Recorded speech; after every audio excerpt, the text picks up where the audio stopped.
Hi hello నమస్తే welcome to RVR TV. నేను మీ anchor మనసా. అమావాస్య రాబోతుంది, కానీ ఈసారి వచ్చే అమావాస్య చాలా అరుదుగా రాబోతుంది. అలాగే దీనికి చాలా ప్రత్యేకత కూడా ఉంది అని అంటున్నారు. అసలు ఈ అమావాస్య ఎలా ఉండబోతుంది, దీనికి సంబంధించి ఎటువంటి నియమాలు పాటించాలి, ఎలాంటివి ఆచరించాలి, ఇవన్నీ విషయాలు మనతో చెప్పడం కోసం మనతో పాటు ఉన్నారు చిర్రావూరి శ్రీ అనంత శర్మ గారు. గురువుగారిని అడిగి మరిన్ని వివరాలు తెలుసుకునే ప్రయత్నం చేద్దాం. నమస్కారం గురుగారు. నమస్కారం. అమావాస్యకు సంబంధించి మాకు కొన్ని డీటెయిల్స్ ఇంకొంచెం క్లారిటీగా చెప్పాలి మీరు. అలాగే 8వ తారీఖు నుంచి మనకి పితృపక్షం అనేది స్టార్ట్ అవుతుంది అని మీరు అన్నారు. దీనికి సంబంధించి ఎటువంటివి పాటించాలి, ఏవి పాటిస్తే మనకు మంచిది అని చెప్తారు?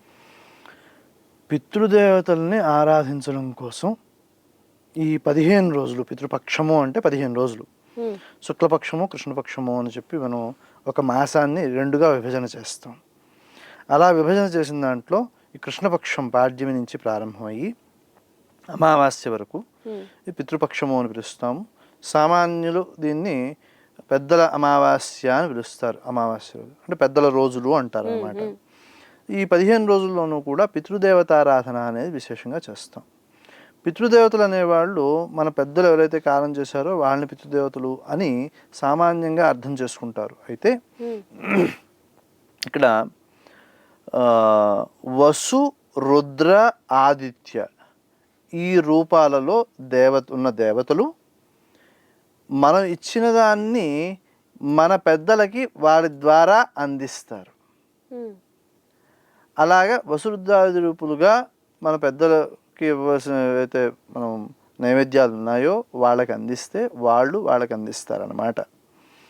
అలా అందించడానికి వాళ్ళ రూపేణా ఇస్తున్నాము అని చెప్పి ఆ సమయంలో వాళ్ళని కూడా స్మరణ చేస్తాం. పితృదేవతారాధన ఎందుకు చేయాలి అంటే, మనం ఈ రోజున పుట్టాము, ఈ జన్మకు కారణము మన పూర్వీకులు. ఆ పూర్వీకులని సంతృప్తిపరచడం కోసం వాళ్ళకి నిత్యము ఆహారం కావాలి. మరణించిన వాళ్ళకి ఆహారం ఏమిటండి అంటే నేను చూడలేదు, కానీ మన పురాణాల్లో చెప్పారు. దాన్ని మనం విశ్వసిస్తున్నాం, దాని ప్రభావాలని గమనిస్తున్నాం. ఎవరికైతే జాతకంలో పితృదోషాలు ఉన్నాయి అని చెప్పి జాతకం పరిశీలించినప్పుడు తెలుస్తూ ఉంటాయో వాళ్ళల్లో ఆ లక్షణాలు కనిపిస్తున్నాయి. కాబట్టి అక్కడ చెప్పిన నియమాన్ని అనుసరించి పితృదేవతల్ని పూజించడము అనేది కేవలం మనమే చేస్తున్నామా అంటే లేదు. మీకు ఇతర మతాల్లో కూడా ఈ దేవతారాధన అనేది అంటే పితృదేవతారాధన అనేది వాళ్ళ విధానంలో వాళ్ళు చేస్తున్నారు. మనం గమనించినట్లయితే ఈ నమాజులు చేస్తూ ఉంటారు. ఆ సమయంలో ఎవరెవరైతే ఇంతకుముందు పాపాలు చేశారో ఆ పాపాలన్నింటినీ మన్నించేయమని, వాళ్ళందరినీ అనుగ్రహించమని ప్రార్థనలో చేస్తారు. అంటే ఈ మతాలన్నీ ప్రారంభం అవడానికి ముందరే భారతీయం అనేది పూర్తిగా వ్యాపించి ఉన్నది.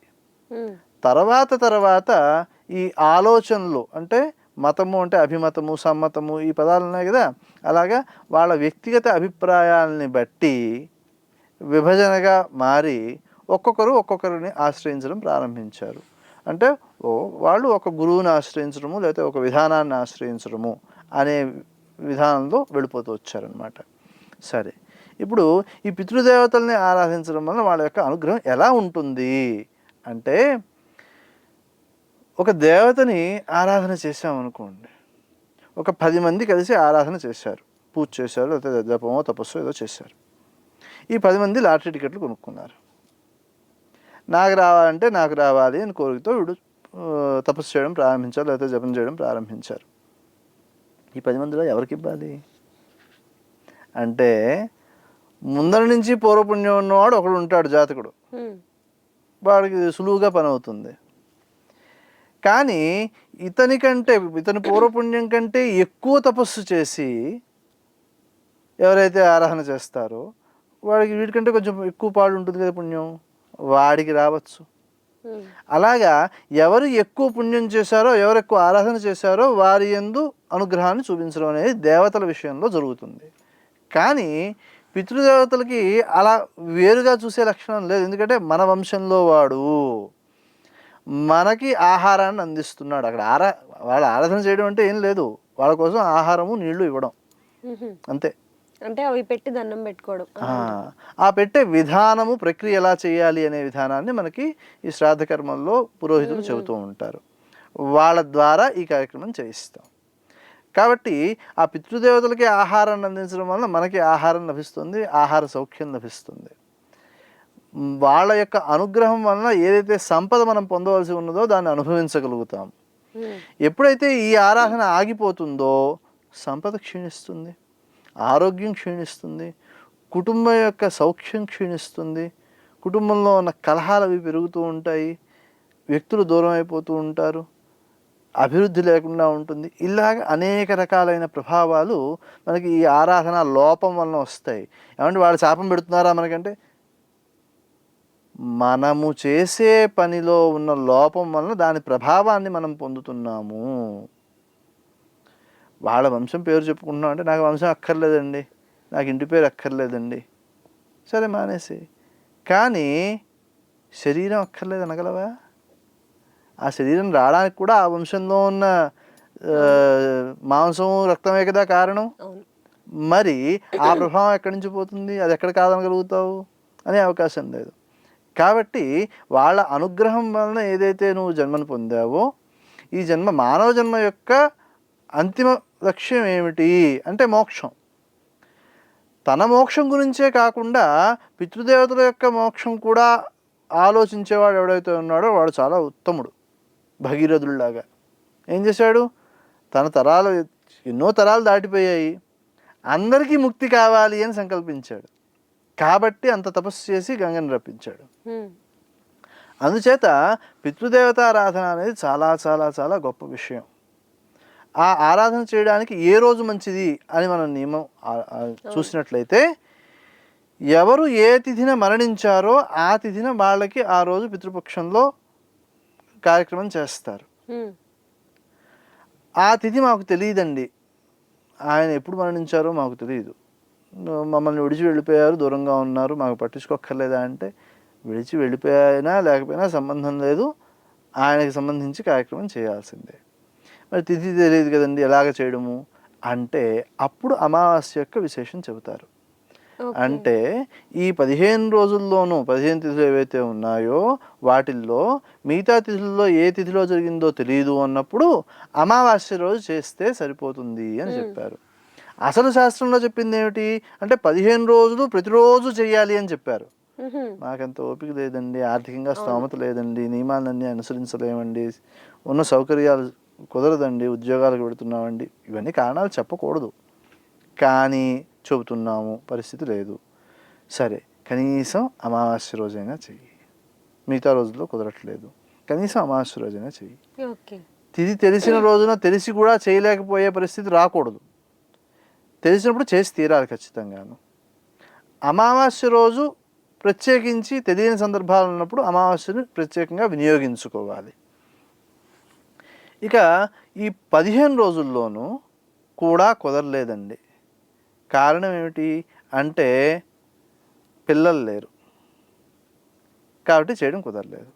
పిల్లలు లేకపోతే ఎలాగా, ఏం చేయాలి అంటే, మగపిల్లలు లేకపోతే కూతురు కొడుకు ఉన్నాడు, అదేమిటండి కూతురు కొడుకు మనవడే చేయొచ్చు. కానీ ఎలాగ చేయొచ్చు అంటే చాలామందికి సందేహం ఉంటుంది, అదేమిటి కూతురు కొడుకు తల్లిదండ్రులు ఇంకా బతికే ఉన్నారు కదా, వాడి చేత పిండ ప్రదానం ఎలా చేయిస్తాం, పిండం పెట్టించకూడదు కదా అలాగా అంటే తప్పు లేదు. ఆ రక్తం నుంచే వచ్చాడు కదా, అంటే వంశం అన్నప్పుడు భర్త యొక్కది దీంట్లోకి వచ్చేస్తుంది. అంటే భర్త యొక్క వంశం ఏదో అది వంశం. ఇక్కడ భార్య అంటే కూతురు కాబట్టి ఇక్కడ రక్తమే, కూతురుకి పుట్టిన బిడ్డ కాబట్టి దౌహిత్రుడు అంటారు అతన్ని, అంటే మనవాడు అనమాట, కూతురు కొడుకు అని అర్థం. ఈ దౌహిత్రుడు పెట్టే శ్రాద్ధం ఏ రోజు పెడతారు అంటే అమావాస్య అయిపోయిన తర్వాత, అంటే పితృపక్షం పూర్తయ్యాక మళ్ళీ పాడ్యం వస్తుంది, ఆ రోజున దౌహిత్రుడు పెట్టవచ్చు. ఈ 15 రోజుల్లోనూ పెట్టకూడదు. అంటే ఆవిడకి సంబంధించిన మనిషి అయితే ఈ 15 రోజుల్లో పెట్టుకోవాలి, కూతురుకి సంబంధించి అదే కూతురు కొడుకులు అలా అయితే మాత్రం అయిపోయాక చేయాలి.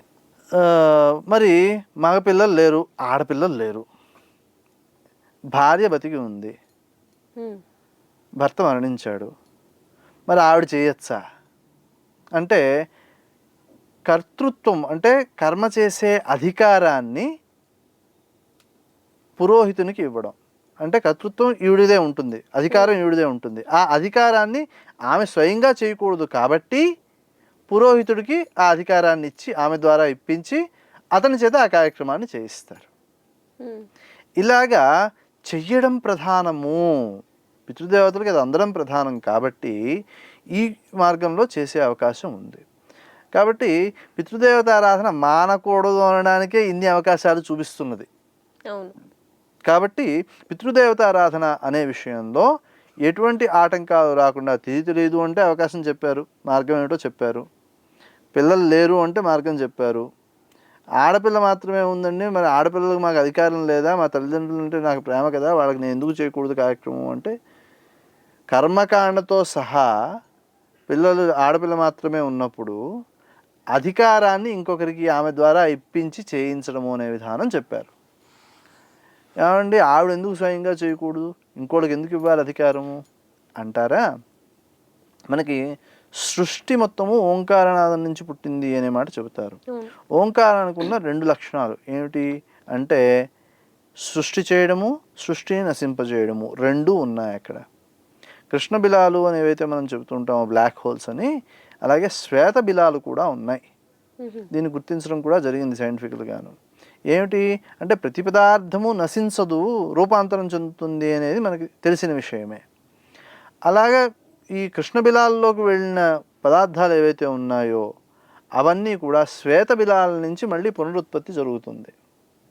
అంటే ఒక చోట సృష్టి నశించడము, ఇంకో చోట సృష్టి ఉత్పత్తి కావడము అనే లక్షణం ఈ ప్రకృతిలో సహజంగానే ఉన్నది. అలాగా నశింపజేయడము, సృష్టించడము అనే శక్తిలో స్త్రీకి ఉన్న లక్షణం ఏమిటి అంటే సృష్టించే శక్తి. ఈ శక్తి ఉన్నప్పుడు గర్భిణీ స్త్రీ ఎప్పుడూ ఆనందంగానే ఉండాలి, బాధపడకూడదు అని చెప్పి ఆ 9 మాసాలు చాలా జాగ్రత్తగా చూసుకోవాలి అని చెబుతారు. అటువంటి స్త్రీకి మనసు ప్రశాంతిగా ఉండడం చాలా ప్రధానం.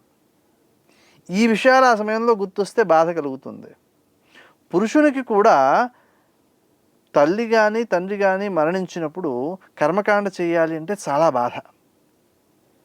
కానీ కంటి నుంచి ఒక్క చుక్క నీరు కూడా రాకూడదు మరణించిన తర్వాత.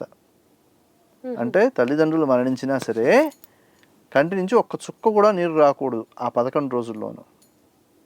ఆ 11 రోజుల్లోనూ ఏవైతే కార్యక్రమాలు చేసి పిండ ప్రదానాలు కంటిన్యూస్గా చేస్తూ ఉంటారో అవి వాళ్ళు పితృదేవతలకు అందిస్తున్నట్టు.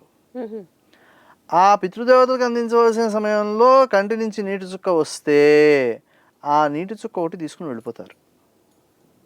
ఈ పెట్టిన కార్యక్రమం అంతా ప్రయోజనకారి కాదు. కాబట్టి అంతసేపు 11 రోజులు కనీసం బాధపడకుండా ఉండడం ఎలా కుదురుతుంది అంటే సాధ్యపడేలాగా చేశారు ఆచరణ. ఎలా చేశారు అంటే వాళ్ళంటే నీకు ప్రేమ ఉంది, ఆ ప్రేమ ఉన్న కారణం చేతనే వాళ్ళకు సద్గతులు పొందాలని నీ కార్యక్రమం చేస్తున్నావు. ఏదైనా వేరే విషయం యందు నువ్వు దృష్టి పెట్టినప్పుడు ఈ విషయం నిన్ను బాధించడం ఆపేస్తుంది. కొన్ని తీవ్రమైన సందర్భాలు కూడా ఉంటాయి.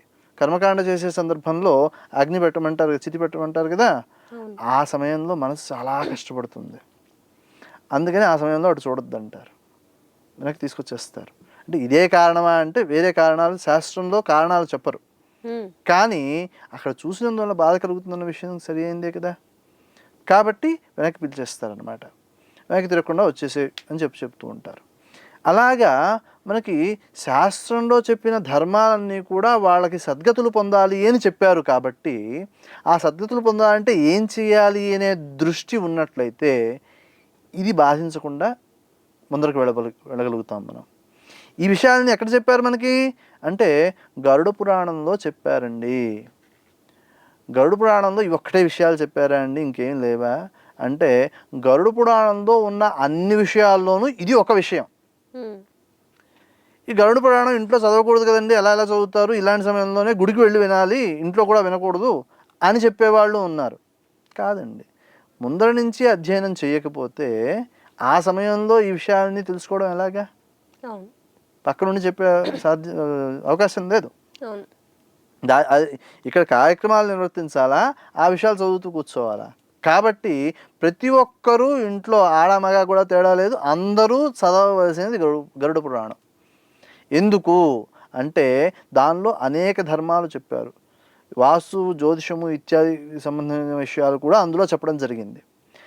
ఆ అంశాలన్నింటినీ కూడా అధ్యయనం చేసి జీవితము ఎలా జీవించాలో చెప్పే విషయాలు చాలా గరుడ పురాణంలో ఉన్నాయి. నువ్వు బంగారం దొంగతనం చేసావా, నీకు తర్వాత ఈ జన్మ వస్తుంది, మరణించిన తర్వాత ఈ శిక్ష వస్తుంది, మళ్ళీ వచ్చే జన్మలో ఈ రోగంతో పుడతావు. అలాగా చాలా విషయాలు మన నిత్య జీవితంలో మనం తీసుకోవాల్సిన జాగ్రత్తల్ని గరుడ పురాణంలో చాలా విశేషంగా చెప్పారు. దానిలో అంతర్భాగంగానే ఈ విషయాలు కూడా చెప్పారు. పితృదేవతారాధన ఎలా జరగాలి, ఏం చేస్తే వాళ్ళకి సద్గతులు ప్రాప్తిస్తాయి, ఎటువంటి దానాలు చేయాలి, దశదానాలని చెప్పారు, షోడశ దానాలని చెప్పారు, ఇలా చాలా దానాలు ఉన్నాయి.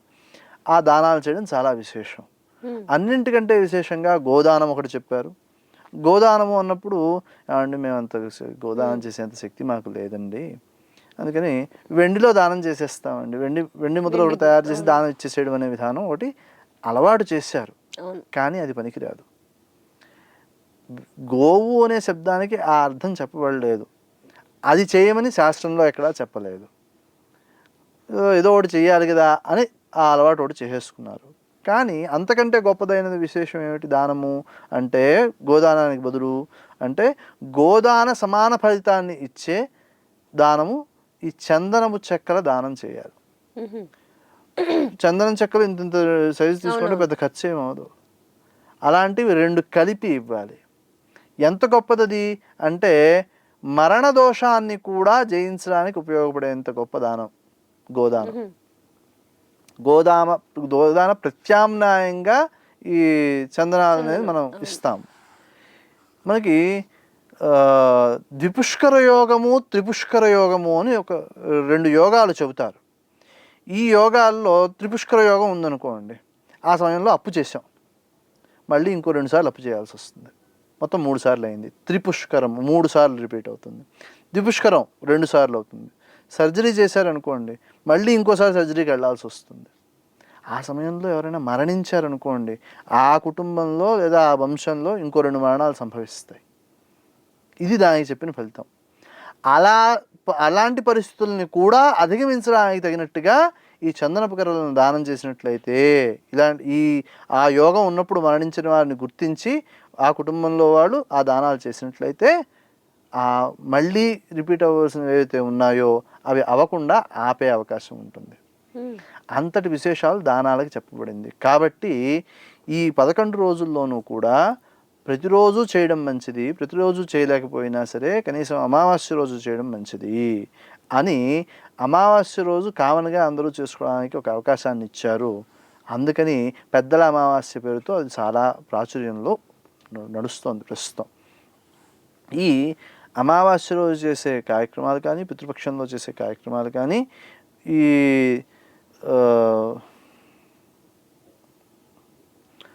వసు రుద్ర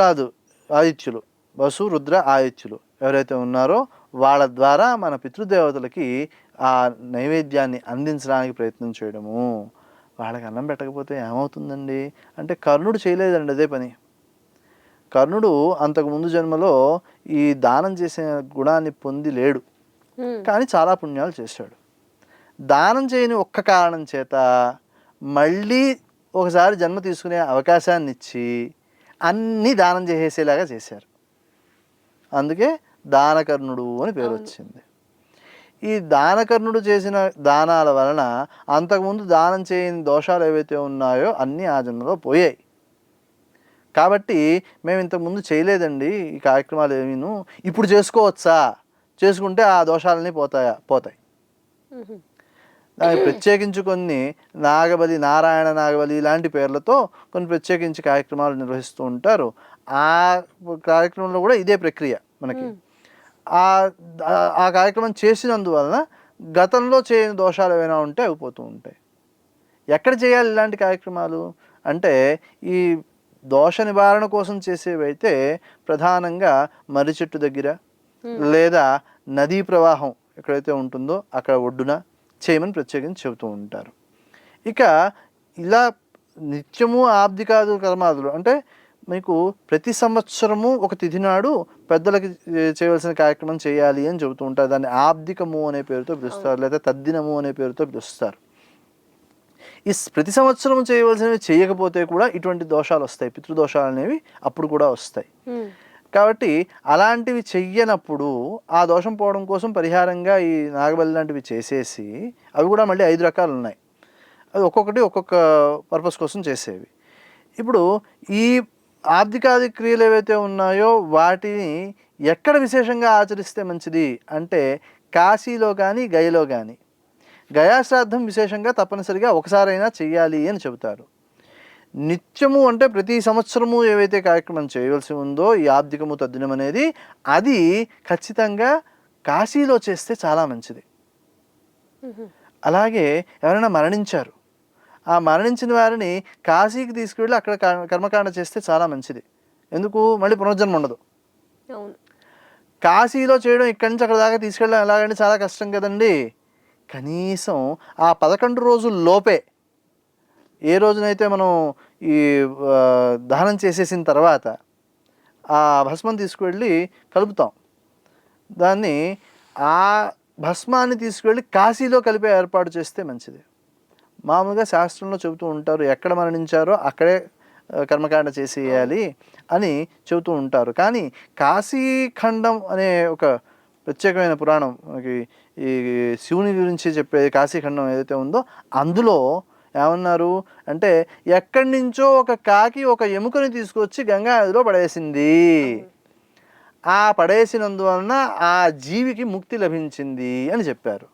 అంటే ఎక్కడో జరిగినా సరే ఇక్కడికి తీసుకొచ్చి కనుక ఆ ఎముకల్ని కలిపినట్లయితే వాళ్ళకి ముక్తి వస్తుంది. కాబట్టి ముక్తి కోసం కాశీలో ఉన్న కేదారఖండంలో ఈ కార్యక్రమం చెయ్యాలి అనేది ప్రధానంగా పెద్దలు మనకు చెబుతూ ఉంటారు. కాబట్టి ఈ పెద్దవాళ్ళని ఎలాగైతే తరింప చేయాలని మార్గాలు చెబుతూ ఉంటారో ఆ మార్గాలను అనుసరించడంలో విఫలం కాకుండా ఉండడం కోసము మనకి ఈ 15 రోజుల యొక్క సమయాన్ని చాలా విశేషమైనదిగా పితృపక్షము అనే పేరుతో పిలుస్తూ చెబుతారు. అమావాస్యకి ఇంకా ప్రత్యేకంగా చెప్పారు, ఎందుకంటే మిగతా రోజుల్లో ఒకవేళ చేయలేకపోయినా అమావాస్య రోజు విశేషంగా చేసుకోవచ్చు కాబట్టి అని పెద్దల అమావాస్య అనే పేరుతో మనకి ప్రాచుర్యంలో ఉంది. అమావాస్యకి సంబంధించి చాలా చక్కగా తెలియజేశారు గురుగారు. మా ఆడియన్స్కి ఉన్న డౌట్స్ కూడా క్లియర్ అయిపోయాయి. సో ధన్యవాదాలు. సో అమావాస్యకి సంబంధించి గురుగారు చాలా చక్కగా తెలియజేశారు. మీకు ఇంకా ఏమైనా డౌట్స్ ఉన్నట్లయితే కింద కమెంట్ బాక్స్లో కమెంట్ చేయండి. అలాగే మరిన్ని ఇలాంటి వీడియోస్ కోసం మా ఆర్వీఆర్ టీవీని సబ్స్క్రైబ్ చేసుకోండి.